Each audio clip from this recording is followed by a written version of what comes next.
Good morning. This morning, officers from the CPD Fugitive Apprehension Team were attempting to locate a fugitive believed to be in the Englewood neighborhood in the 7th District.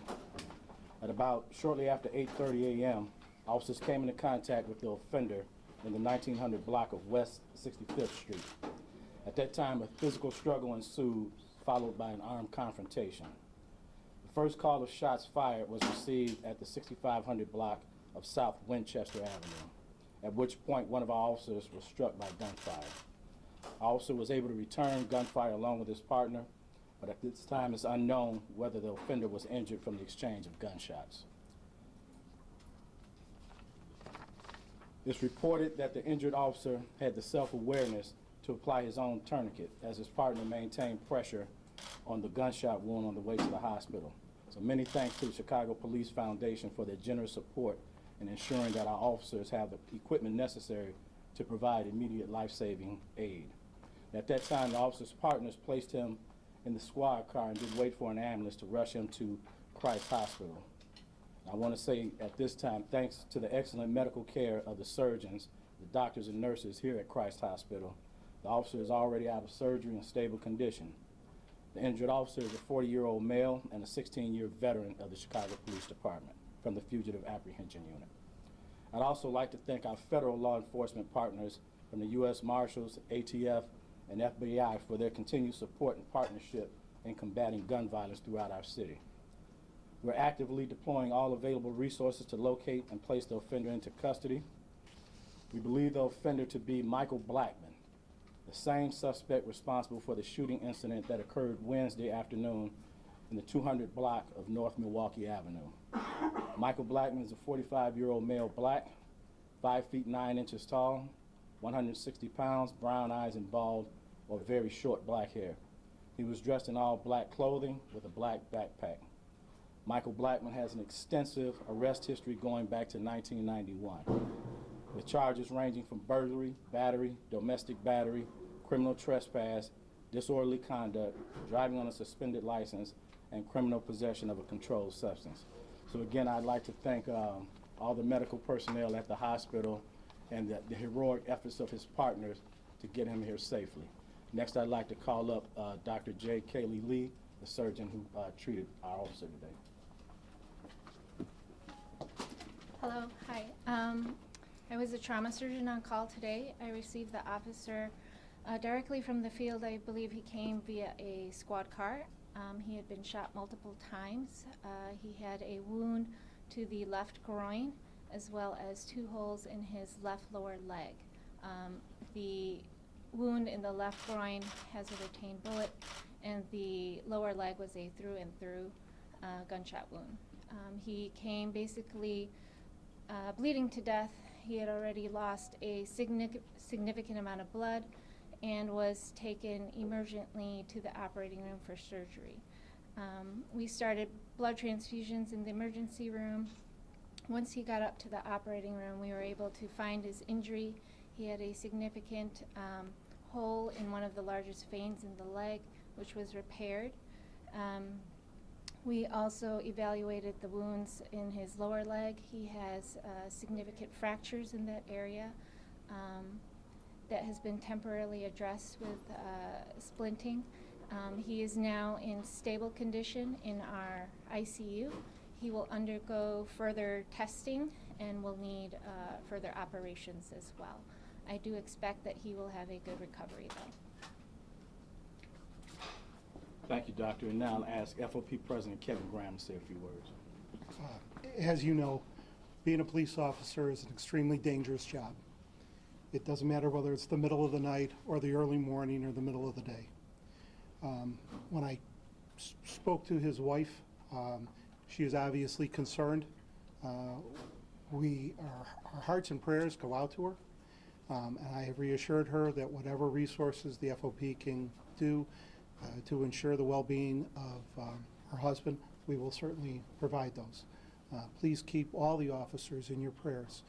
They go out and do an amazing job every single day and night, and please keep that in mind. Thank you. Thanks, Kevin. Now I ask Mayor Lori Lightfoot to say a few words.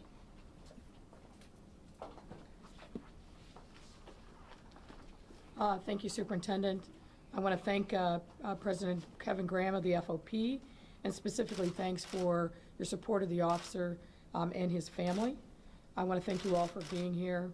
As the superintendent said earlier this morning, we were reminded of the sacrifice our officers make every day to protect the residents in the city that we love.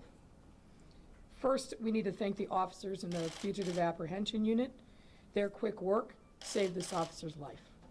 I also want to thank Dr. Lee, as well as the other surgeons, doctors, and nurses here at Christ Hospital for their medical care. Thanks to their excellent work, the officer's out of surgery and in stable condition. I also want to commend the Chicago Police Department, and I particularly want to thank the tireless efforts of Area Central detectives and the members of the ATC, whose work led to the identification of this alleged shooter. And I want to join the superintendent in thanking our federal law enforcement partners for their support and their continued efforts to bring this fugitive to justice. We also need to acknowledge and thank residents who have provided meaningful information and investigative leads in this matter. We will continue to monitor the situation and provide updates when available. In the meantime, I ask that all Chicagoans continue praying for the officer and his family throughout his recovery.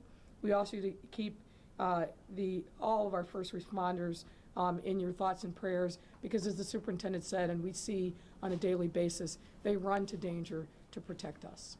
Thank you. Thank you, Mayor. Now we'll take a few questions if you have any. Superintendent, was Blackman identified based on the surveillance images from the bike shop? Yeah, that certainly helped us identify who he was. And like the mayor said, you know, we have a lot of technology now in the Chicago Police Department. We're leading the country in technology. And this is one of those instances where it bared the results that we were looking for. So, yeah, all of that helped us identify this guy. Did the officer have a vest on? Yes.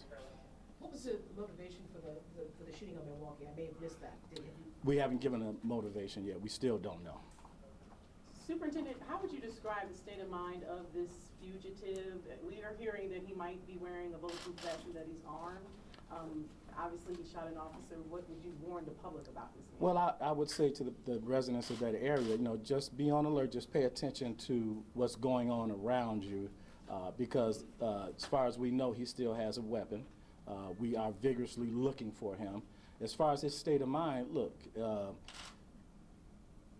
we think that he shot the young lady Wednesday, and now today he shot a police officer. So obviously, this is a person that shouldn't be walking around the streets of Chicago. So he's a dangerous individual. You know, there's no hiding that, you know. So the quicker we place him in custody, the quicker I think everybody will be. Did he live in that area? Why were you guys searching that area? We developed information that he might be in that area, and that's what led us over there. And he was thought to be hiding in a house, but... Pardon me?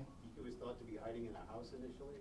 Yes, so when the fugitive unit went to knock on the door, he heard the knocks and ran out the back, and that's when he ran into the officer and his partner. Last question. Any concerns about the transportation of the officer? I know that in addition to the transportation, that there's a nurses' strike going on at the University of Chicago. Did that factor into being able to get the officer care? No, the strike has nothing to do with this incident, but I want to commend those officers.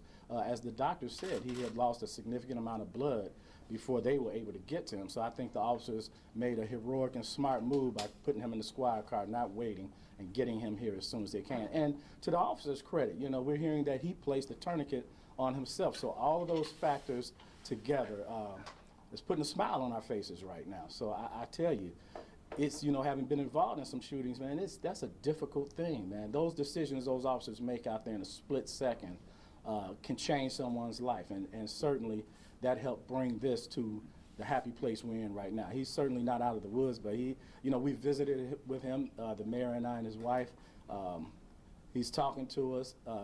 He's still a little groggy from the anesthesia, of course, but he's wiggling his toes, so I can only thank God and this medical team for that. Thank you, guys. Does he have children? Thank you. Yes, they have a few children, yes. Two Thank children? you. How long was the surgery? How long was the actual surgery done? How long was the actual surgery done? I don't know. Maybe a Dr. Lee, can you tell us your first name on the microphone so we have it? Spell it so you do. Yeah, it's Jane, Jane, Kale, Kayle, Lee, Lee. Thank you, guys. Thank you all.